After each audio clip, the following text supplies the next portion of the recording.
OK, so we've all seen the footage this week of Leeds. Less talked about in the press has been Whitechapel, an area in London where there has been similar rioting. Now, it's an area with the biggest Bangladeshi community in the country, and we have bent over backwards as a nation to make the Bangladeshis and other immigrants in the area feel so welcome that we now have there schools, stations, street names, often only written in Bengali. We've got a market which would not be out of place in Bangladesh, and we've got a whole host of women in the area who have been there for 30 years but don't speak a word of English. So out of touch with British culture are communities like this that locals rampaged this week. They actually protested in sympathy with students in Bangladesh who were upset about job quotas. They injured the police, they overturned cars, they damaged cars. Now, I can't comment on Leeds because I don't know it as an area, but this area in London I do know. I grew up in Newham, the neighbouring borough, which is also now a ghetto. I worked for 6 years in the Royal London Hospital in Whitechapel, where we regularly had to do our consults via translators to Bangladeshi women who are isolated by their lack of language, and to Bangladeshi men in traditional dress who have very little in common with British values. There may be plenty of people of different cultures in London, in the rest of the UK, but they are no longer assimilating. They are living in silos which become ghettos, and they are completely out of touch with any values that I associate with being British. Multiculturalism is not working.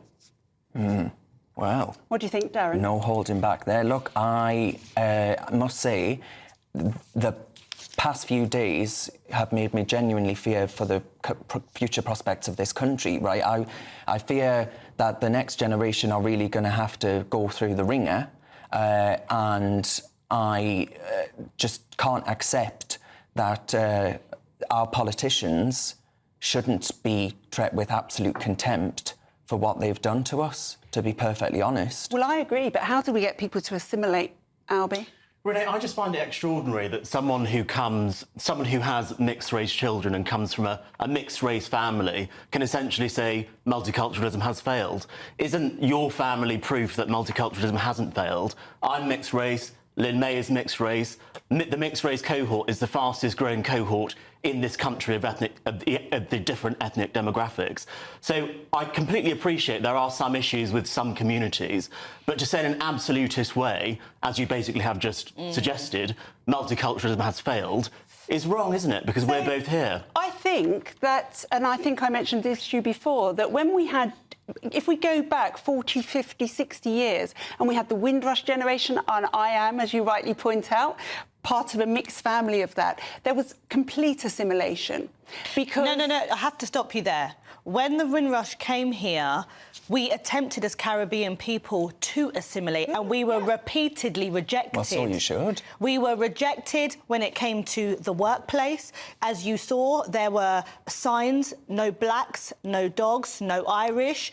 We were pushed at the back of the queue for healthcare, for multiple things that we should have had the right to have, because we didn't request to come here. After the Second World War, we were invited to help to rebuild Britain. So you can understand why other ethnic minorities who come here have had a look historically at how the Windrush generation were treated when we tried to assimilate. Why would any ethnic minority want to assimilate? I think that is, I'm going to say this, I think that is nonsense, because I think maybe those things were right about how much pushback you got, but you did try to assimilate, and that happened. So after about 30 years. So in our family, we're living proof of that.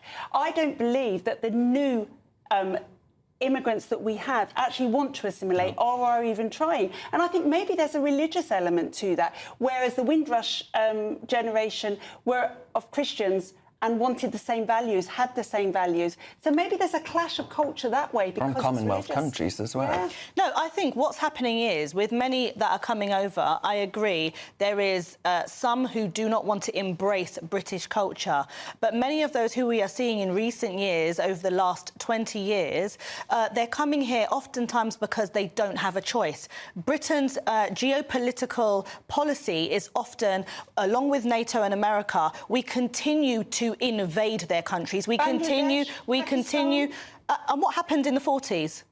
We're now talking about 2023. So you don't think 1940s, where people are still alive from that era, hasn't had an impact of what Britain has done to the Asian continent? You don't think that has any impact? Now? What, so they should all come over here and treat it as a second That's not what Pakistan, you is said. what you're saying? No, hang on. All Yes, come... she is hang on, saying that. no, She literally no, just hang said on, no. I'm not... I said some, firstly. Secondly, if you look... I said the Asian continent in terms of where India, Pakistan, Bangladesh is. If you look at many Indians, they have come here and they are the fastest growing in terms of property ownership. So you can't say, oh, you know, everywhere's ghetto or, you know, they are not assimilating, because Indians do Well, you can. assimilate. You go to Oldham, you go to Rochdale, you can actually pinpoint towns in Bangladesh and Pakistan where people have come from. Now, if you're so adamant that multiculturalism has been an overwhelming success story, why do they all live in the same areas? Why do they all speak the same language? Do you have a problem, Why do they all do with that? Jewish people living in Finchley? Jewish people do assimilate into Do you have a British problem life. No, they with Jewish don't. people living in Finchley? They also live in Gateshead. I lived in Stamford Hill. Hang Do on. you have a problem with Jewish people living in Finchley? No.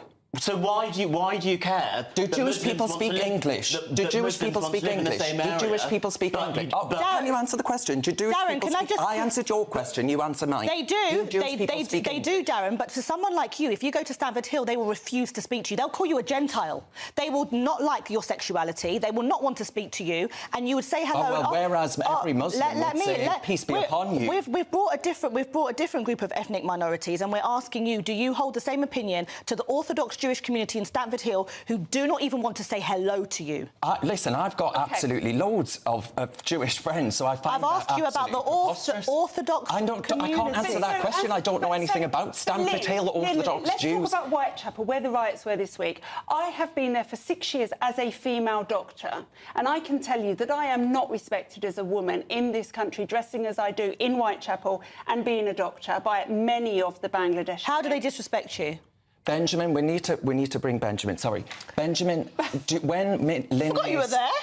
When Lynn May says we, and so we need to remember what happened in the 1940s and all these other things, is that not a sign that multiculturalism hasn't worked? Because nothing's happened to Lynn May. Is she been a victim? Well, assalamu alaikum.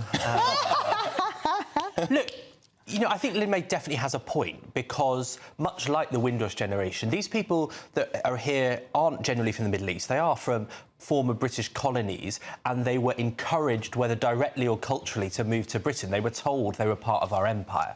What I would say is that this cuts two ways. It would be ridiculous to say that there aren't problems, because there are quite serious problems. If you look at East London, you know, they don't vote for the Labour Party anymore as they used to. They vote for their own candidates. Tower Hamlets isn't Labour-run. It's run by a fairly extreme Islamic leader that is, you know, many Muslims in the area find distasteful, but, you know, most of them vote for him.